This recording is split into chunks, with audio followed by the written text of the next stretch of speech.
Ne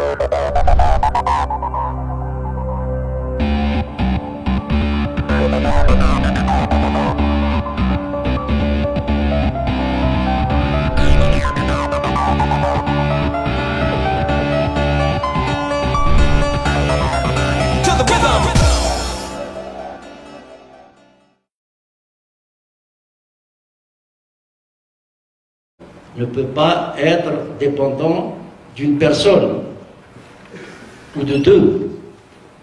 C'est un ensemble. Il y a des personnes qui incarnent ces destinées et qui sont reconnues comme étant légitimes pour en affirmer la revendication. Et en 1957, nous avons eu deux pertes qui ont marqué, c'est un marqueur dans l'histoire algérienne, quant au dérapage historique qui nous accable aujourd'hui encore. La première, c'est la mort de Ben Mehdi, qui a été arrêté par les Français et froidement exécuté contre toutes les lois de la guerre. La deuxième, alors, c'est Abban al-Adal qui, lui, a été tué par la police politique, le MARC de l'époque, qui est devenu par la suite la sécurité militaire et qu'on appelle aujourd'hui le DRS. Peu importe les noms, mais la carte politique de l'appareil qui a broyé le destin algérien depuis 1957 jusqu'à aujourd'hui porte un nom, police politique. C'est à partir de ce moment-là, très précisément, que l'on a vu deux puissances étrangères.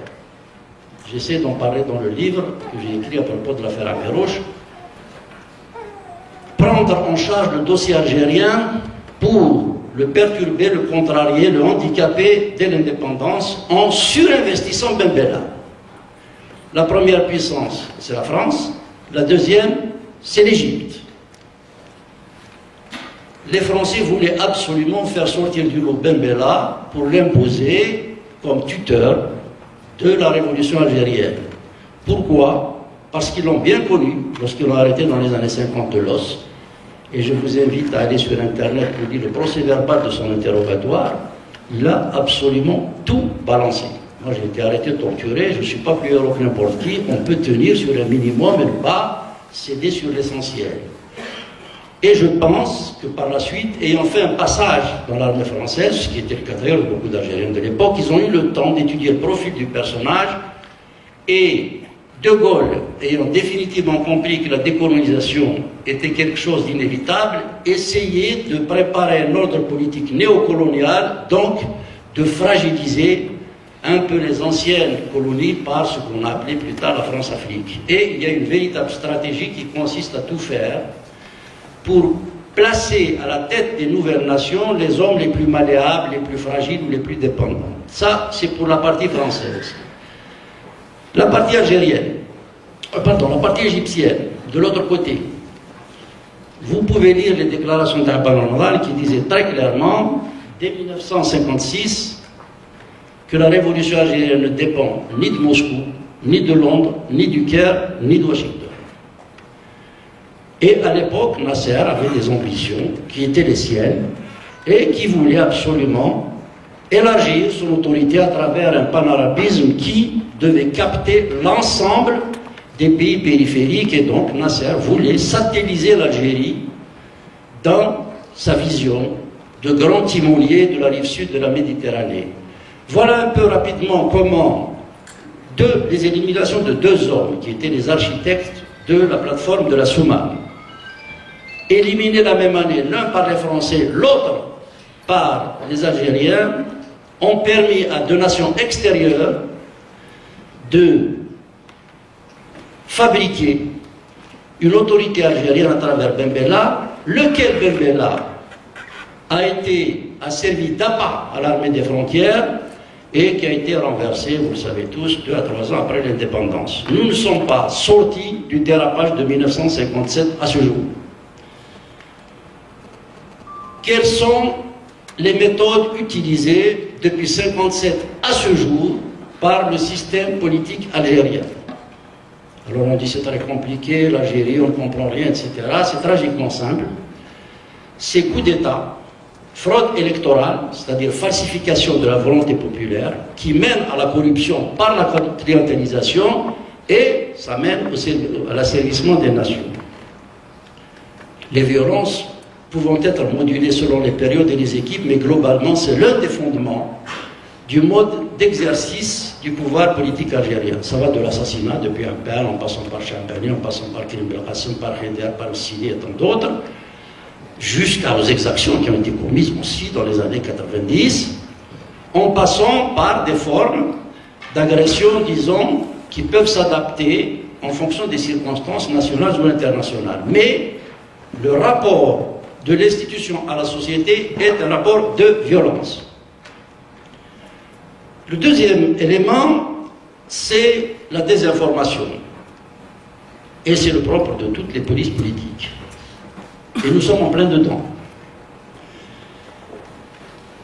Laquelle désinformation arrive à l'impossibilité, en tout cas une extrême difficulté, de permettre à l'opinion publique de se construire sur la base des convictions et des besoins de tout un chacun, et qui maintiennent la collectivité nationale dans une forme de dépendance où seul le maître du pouvoir, qui est souvent occulte, peut décider de ce qui est en débat et de ce qui est à mettre en œuvre.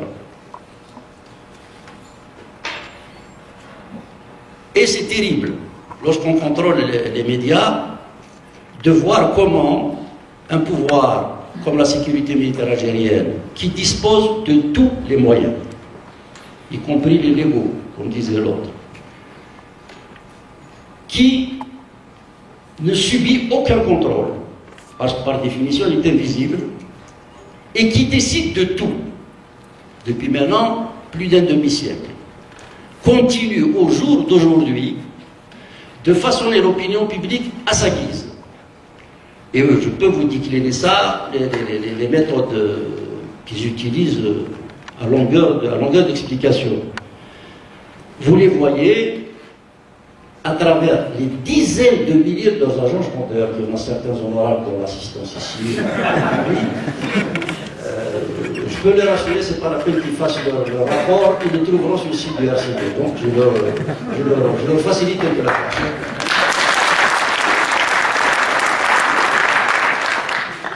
C'est quand même près de 100 000 agents qui sont projetés dans l'ensemble des institutions. La territoriale, la justice, la diplomatie, la sphère économique, etc., etc. Dans un ministère aujourd'hui, vous avez un colonel de la sécurité militaire qui est le véritable patron du pouvoir avant le ministre, et ça se sait. Officiellement, il n'a aucune mission. C'est-à-dire dans la loi, dans un article, dans un décret, dans la Constitution. La réalité, c'est que c'est lui qui fait trembler tout membre du gouvernement et tout l'encadrement national.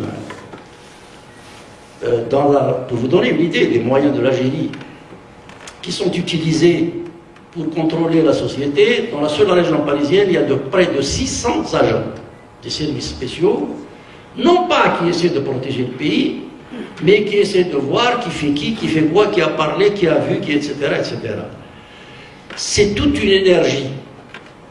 Ce sont des financements, ce sont des moyens colossaux qui non seulement ne sont pas mis au service du développement national, mais qui handicapent toute forme d'expression et donc toute forme de proposition. Le propre des services spéciaux, notamment algériens d'ailleurs, c'est de n'avoir ni bilan, ni projet. Ils ne sont pas apparents, donc ils sont comptables de rien. Ils n'ont pas d'expression publique, donc ils n'ont pas de mise en perspective du pays. Alors pour rester au pouvoir, on est dans l'intox, dans la propagande, dans la rumeur. Vous les entendez à Alger, dans les cafés, chez les coiffeurs, dans les marchés, dans les arrêts de bus. Ils ne vont pas vous dire que le système politique algérien, bon, ça c'est difficile à dire, Chouler. Ils vont vous dire tous les politiques sont les mêmes, c'est des pourris, c'est ceci, c'est cela. Et malheureusement, beaucoup de citoyens relaient ça. Quelquefois de manière naïve. Hein. Alors, eux, ils ont une arrière-pensée. Il ne faut pas oublier que c'est le KGB qui les a formés. Hein. Et ça se relaie.